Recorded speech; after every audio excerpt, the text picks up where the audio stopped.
Mi prima confundió sus pagos y usó mis ahorros para un lujo de $5,000. Cuando vi la transacción fui al banco a bloquear todo. El día que le retuvieron su cuenta principal. Cuando revisé mi cuenta de ahorros una mañana a finales de septiembre y vi un cargo enorme que yo jamás había hecho, sentí como se me aflojaron las piernas. No era una suscripción olvidada ni una compra accidental. Era un pago directo, limpio y sin pudor, hacia una agencia de viajes bastante cara, y al buscar los detalles me di cuenta de que había sido hecho desde un dispositivo registrado con mi propia información. Lo primero que pensé fue que me habían hackeado. Luego recordé la única persona, fuera de mí, que había tenido un acceso momentáneo a mi app bancaria, mi prima Laura. Meses antes me había pedido prestado mi teléfono mientras ayudaba a mi abuela a entrar a su cuenta, y aunque siempre cierro sesión, esa vez lo dejé abierto porque estaba cansado y no pensé que alguien de mi familia pudiera ser tan descarada. Pero Laura siempre ha tenido un talento especial para meterse en problemas y llevarse a otros con ella. Creció con la costumbre de que todo se le resolviera con ruegos, lágrimas exageradas o la clásica frase de su madre de que debíamos entenderla porque está pasando por mucho. Lo chistoso es que lleva pasando por mucho desde que tengo memoria, como si su vida entera fuera una crisis permanente que los demás estamos obligados a financiar.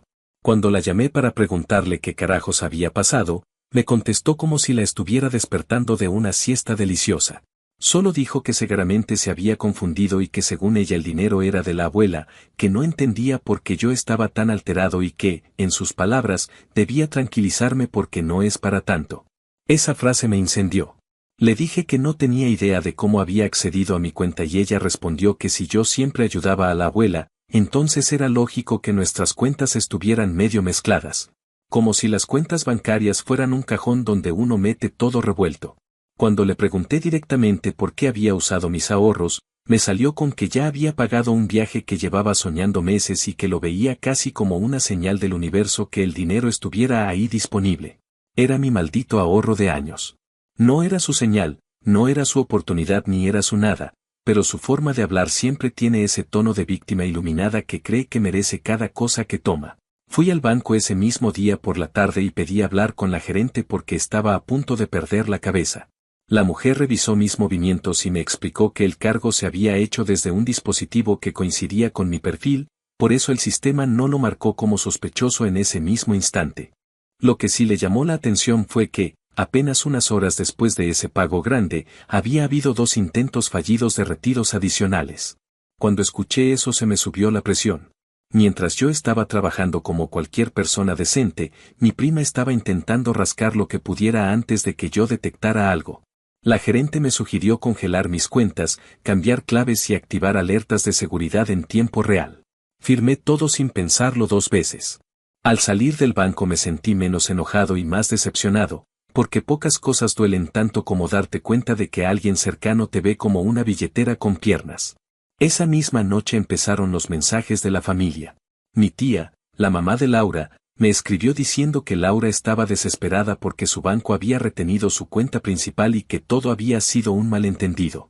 Luego llegó el mensaje de uno de mis primos preguntando qué había hecho yo para que el banco reaccionara así.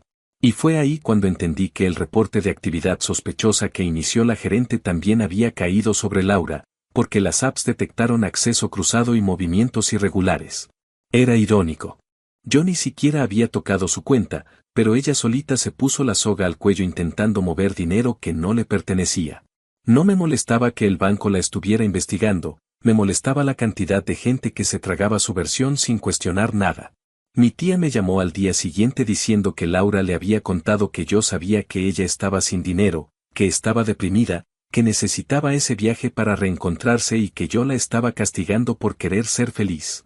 Cuando escuché eso tuve que alejar el teléfono de mi oído para no gritarle. La parte más extraña llegó cuando la misma gerente del banco me llamó para aclarar unos detalles y me comentó que, al intentar revertir una de las transacciones, alguien había usado mis datos como si yo estuviera solicitando el ajuste. Esa pequeña jugada casi automática del sistema provocó que se abriera un reporte policial estándar, algo de protocolo cuando hay conflicto de identidad digital. Yo no tuve que llamar a la policía, ni levantar cargos, ni iniciar nada.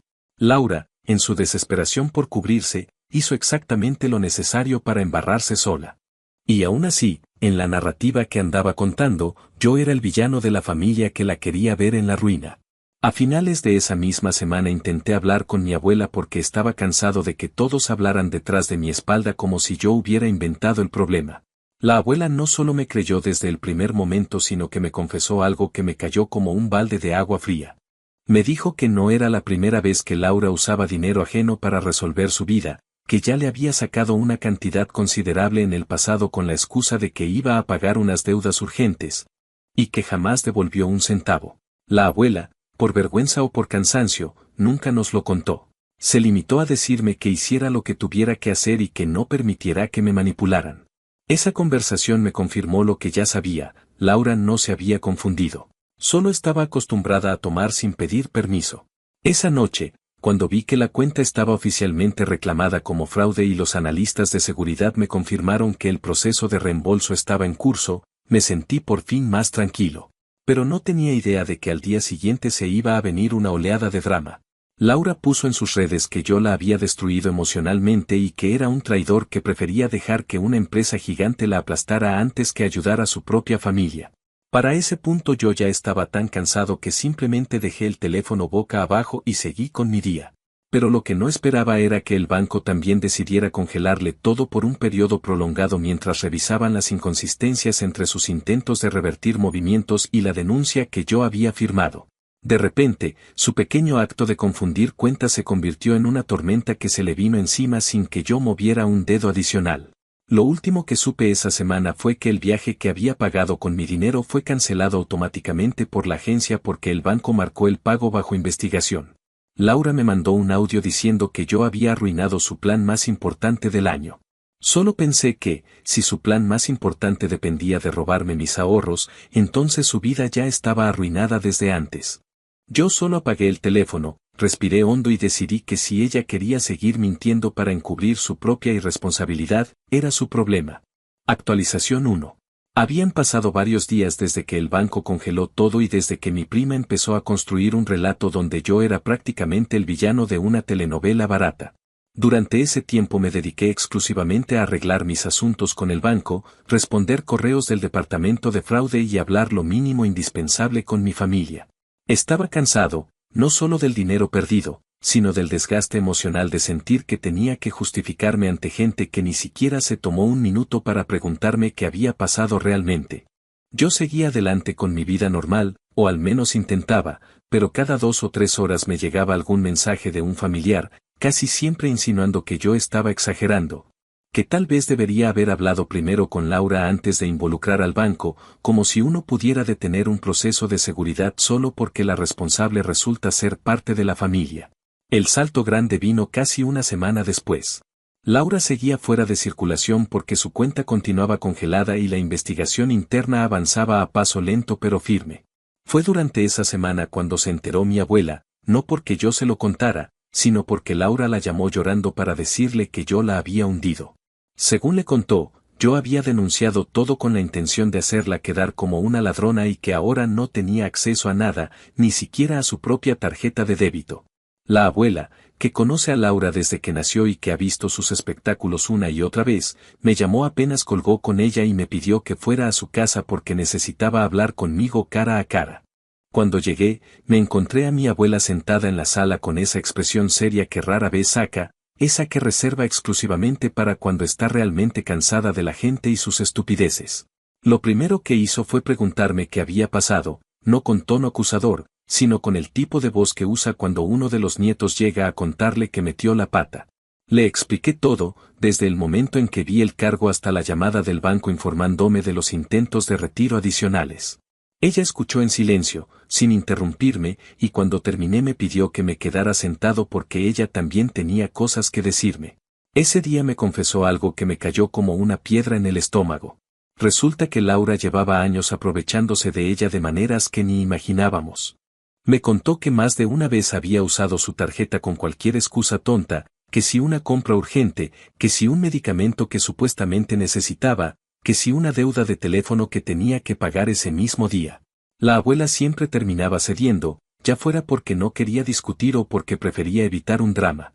A veces Laura le devolvía parte del dinero, A veces no le devolvía nada, y otras veces simplemente fingía que se le olvidaba. Para mi abuela eso era un desgaste continuo del que nunca habló porque no quería preocuparnos ni generar más pleitos familiares.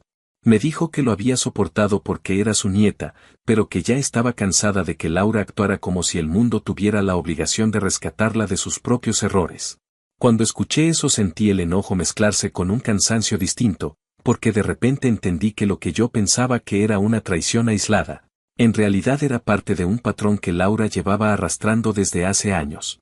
Y lo peor es que el resto de la familia sabía partes de la historia, pero nadie hacía nada porque cada quien prefería mirar hacia otro lado. Esa misma tarde, como si el universo hubiera decidido sincronizar todos los problemas, llegó mi tía sin avisar para arreglar todo como adultos. Desde el momento en que cruzó la puerta ya venía cargada con el discurso preparado, uno de esos sermones donde todo está acomodado para que Laura aparezca como una pobre víctima incomprendida. Apenas me vio empezó a decir que habíamos hecho un escándalo por nada, que Laura no había actuado con mala intención y que yo debería haber hablado con ella antes de permitir que el banco tomara medidas tan drásticas. Después agregó que Laura estaba muy afectada emocionalmente y que todos debíamos ayudarle y no hacerla sentir peor. Mi tía hablaba como si yo fuera un niño al que hay que explicarle que su hermanita no entendió las reglas del juego, cuando lo que realmente había pasado era un robo, así de simple. Ella insistía en que Laura solo se confundió, esa frase que parecía repetirse como un disco rayado en boca de toda persona que intentaba justificarla. Mi abuela, que llevaba la mayor parte del tiempo en silencio, finalmente explotó. Le dijo a mi tía que dejara de hablar como si Laura fuera una niña pequeña. Le recordó, delante de mí, que llevaba años cubriéndole sus errores, que ya estaba harta de financiar sus dramas y que esta vez Laura había ido demasiado lejos porque no solo había tomado dinero que no era suyo, sino que además había arrastrado al resto de la familia a un problema serio con el banco. Mi tía trató de defenderla diciendo que Laura no tenía culpa de estar pasando por dificultades económicas y que por eso necesitaba apoyo. Pero mi abuela le respondió que todos habían tenido dificultades económicas alguna vez y no por eso se dedicaron a meterse en cuentas ajenas. El ambiente se volvió tan tenso que literalmente podía sentir cómo se cerraban posturas en la habitación. Mi tía no estaba acostumbrada a que alguien la enfrentara, mucho menos su propia madre, y mucho menos por Laura. Quiso cambiar el tema a cómo yo había permitido que el banco se llevara las cosas tan lejos, pero la abuela la paró en seco diciéndole que el banco actuó porque así funcionan los protocolos de seguridad, no porque yo tuviera un plan maquiavélico para perjudicar a su hija. Esa discusión marcó un punto de quiebre. A partir de ahí, la familia se dividió en dos bandos completamente distintos. Estaban quienes creían que Laura necesitaba ayuda y que todo era un malentendido que debía manejarse en familia, como si resolver fraudes bancarios fuera tan simple como sentarse a tomar café en la sala.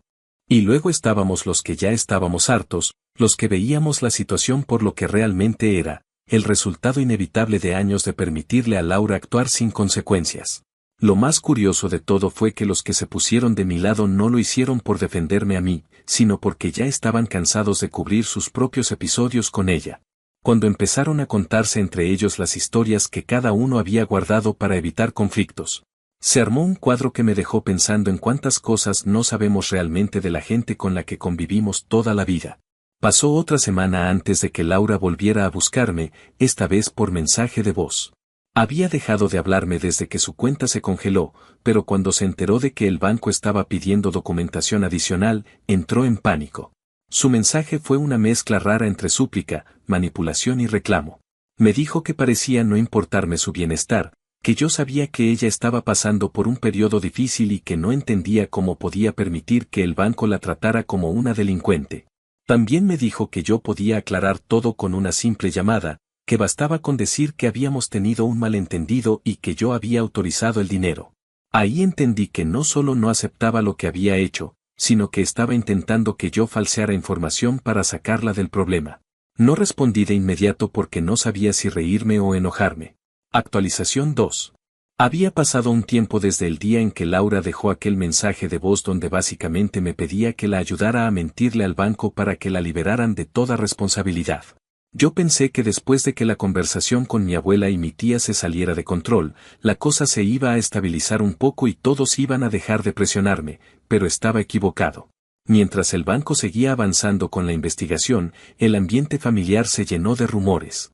Yo trataba de mantenerme al margen, concentrado en mi trabajo, revisando mis cuentas cada cierto tiempo y atendiendo las llamadas que sí eran relevantes, pero sentía que había una especie de tensión silenciosa que crecía con cada día que pasaba. La mayoría de la familia no sabía cómo funcionan los protocolos bancarios y creían que bastaba con que yo dijera que todo estaba resuelto para que las cosas mágicamente volvieran a la normalidad. Algunos incluso insinuaban que yo era el responsable de que el banco hubiera iniciado un proceso tan riguroso, como si yo estuviera en un escritorio firmando órdenes de investigación. Lo que no sabían era que el banco estaba muy atento a cada detalle, especialmente por los accesos cruzados desde los dispositivos de Laura. Una mañana recibí una llamada del departamento de fraude que marcó un antes y un después.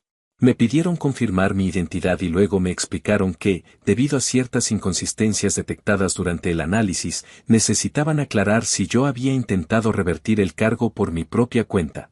Yo ya sabía que Laura había intentado hacerlo, pero lo que no sabía era hasta qué punto había manipulado información.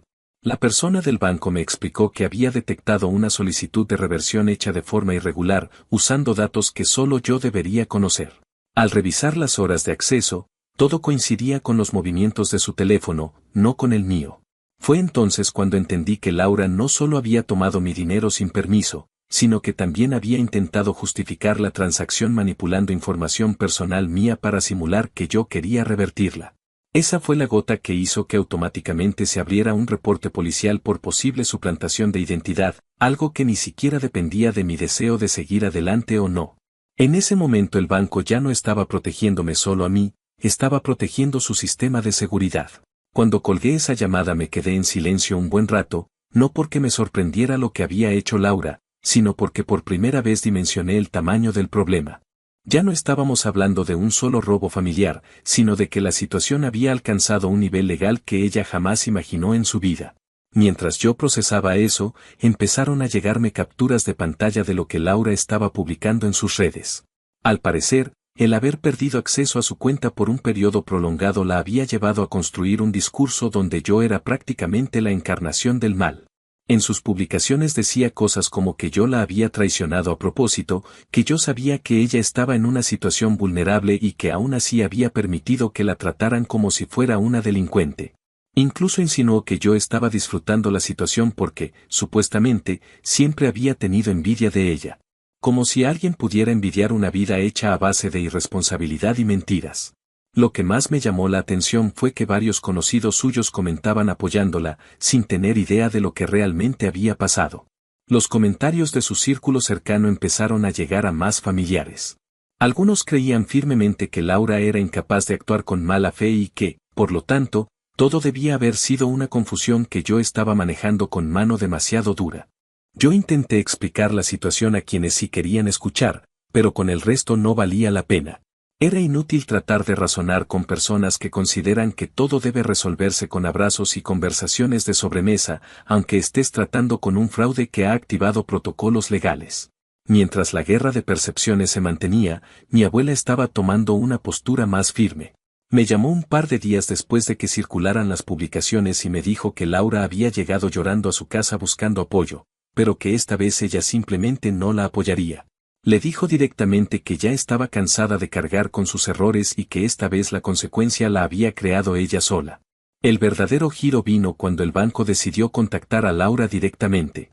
Aunque no me dieron todos los detalles, sí me informaron que la información proporcionada por ella era contradictoria y que eso complicaba aún más el proceso de verificación de la transacción. Al parecer, Laura había dado versiones distintas sobre la razón por la que intentó revertir el cargo y también había señalado que yo la había autorizado de forma verbal. En un mundo ideal, eso habría sido un error menor, pero en el contexto en el que estábamos, cualquier variación en la historia despertaba sospechas más serias. Fue por eso que el banco decidió ampliar el congelamiento de su cuenta, argumentando que existían riesgos elevados de fraude interno. Esta decisión fue devastadora para Laura, porque ella dependía completamente de su tarjeta para pagar desde su comida hasta el transporte diario. Para ella, un par de semanas con la cuenta congelada era un golpe duro, ahora estábamos hablando de más de un mes sin acceso a nada. Más o menos por ese tiempo empezaron a llegarme mensajes de familiares que hasta entonces se habían mantenido neutrales. Me preguntaban si de verdad había sido necesario llegar tan lejos, como si yo hubiera tenido un botón mágico para iniciar o detener procesos. Cada vez que alguien me decía que todo podría haberse resuelto conversando, sentía una mezcla de frustración e incredulidad.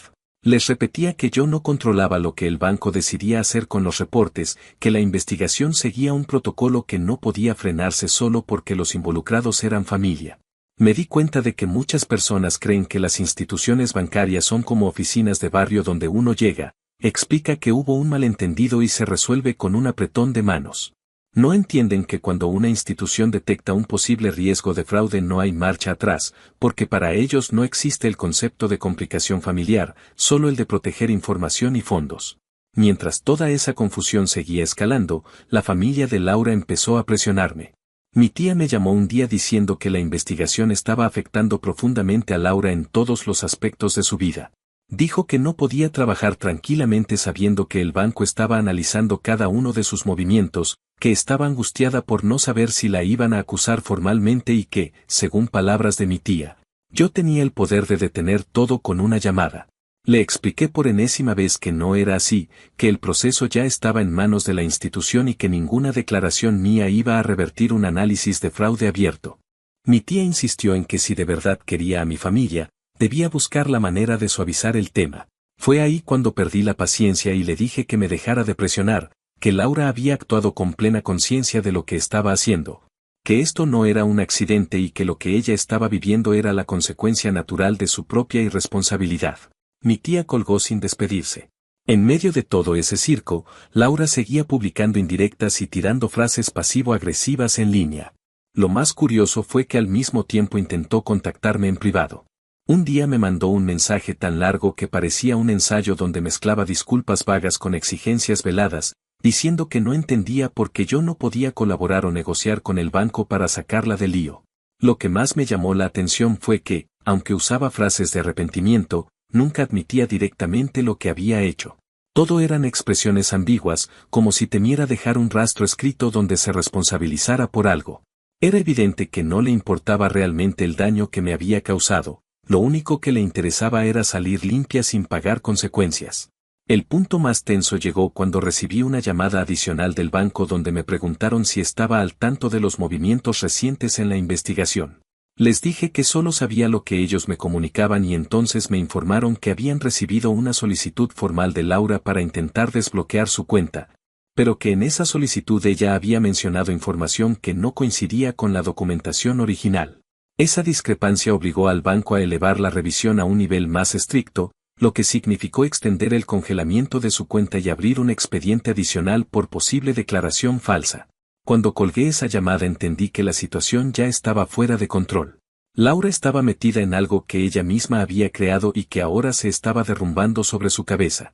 No solo había cruzado los límites éticos y familiares, ahora también estaba comprometiendo su relación con una institución que no le iba a perdonar errores tan graves. Lo más impactante fue que incluso cuando las cosas se estaban poniendo peor para ella, Laura seguía insistiendo en que todo era una exageración. Le contó a varios familiares que yo estaba haciendo esto por venganza y que en el fondo nunca la había querido, como si yo fuera el responsable de que ella hubiera tomado decisiones tan estúpidas. Cada vez que oía algo así, o me llegaba algún comentario, más claro tenía que la única forma de protegerme era dejar que el banco siguiera todos los pasos necesarios sin interferir. Yo sabía que en algún punto se aclararía que yo no había autorizado nada, que los accesos venían de su teléfono y que todas las inconsistencias eran fruto de su intento desesperado de cubrirse. Actualización final. Habían pasado varias semanas desde la última vez que tuve contacto directo con Laura y, aunque yo estaba intentando seguir con mi vida, los ecos del desastre seguían resonando en la familia. Ya nadie podía fingir que todo era un simple malentendido y para entonces todos tenían al menos una idea general del tipo de problemas en los que Laura se había metido. El banco había ampliado el congelamiento de su cuenta y la investigación seguía en marcha, pero yo ya iba viendo señales claras de que el caso se estaba inclinando definitivamente a mi favor. Lo que no esperaba era que, en paralelo, la vida personal de Laura comenzara a desmoronarse todavía más, no por algo que yo hiciera, sino porque la cadena de mentiras que ella había ido alimentando era insostenible. Para cuando las cosas se pusieron verdaderamente graves, yo ya no estaba sorprendido, estaba simplemente observando cómo se derrumbaba un montón de falsedades que ella había construido durante años. El salto grande en toda esta situación ocurrió cuando recibí la notificación oficial del banco informándome que el monto tomado de mi cuenta había sido aprobado para reembolso completo. El proceso fue largo porque tuvieron que reconstruir paso a paso cada movimiento digital asociado al cargo original, además de verificar qué dispositivo lo había autorizado y quién había intentado revertirlo después. Cuando me confirmaron que el dinero ya estaba restituido, sentí una mezcla de alivio y cansancio, como si por fin hubiera cerrado un capítulo de una novela que nunca pedí leer. Ese mismo día me llegó un correo del departamento de fraude explicando que el caso seguía abierto por parte de ellos, pero que yo, como afectado, ya no debía hacer nada más. Era evidente que ahora el problema era únicamente de Laura.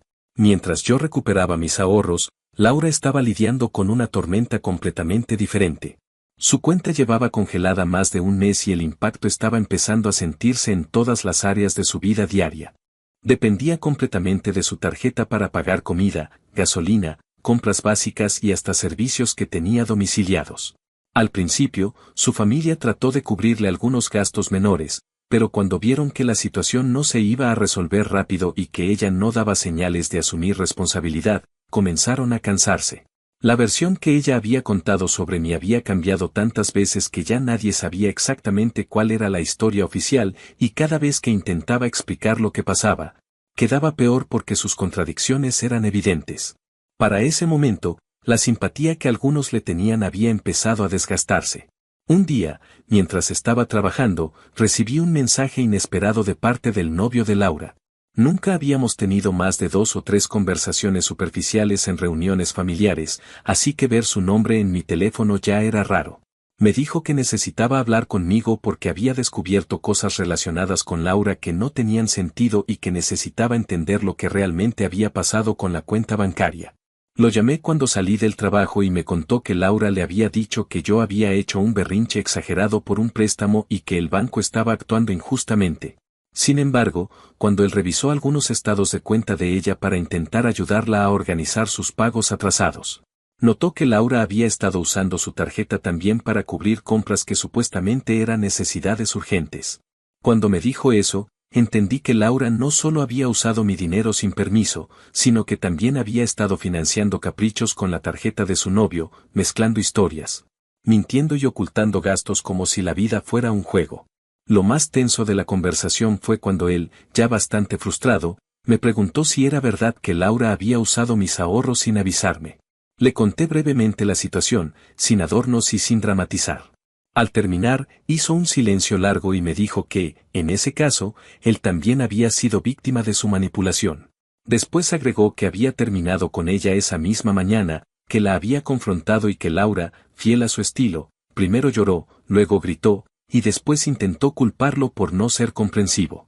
Para él, la ruptura había sido inevitable.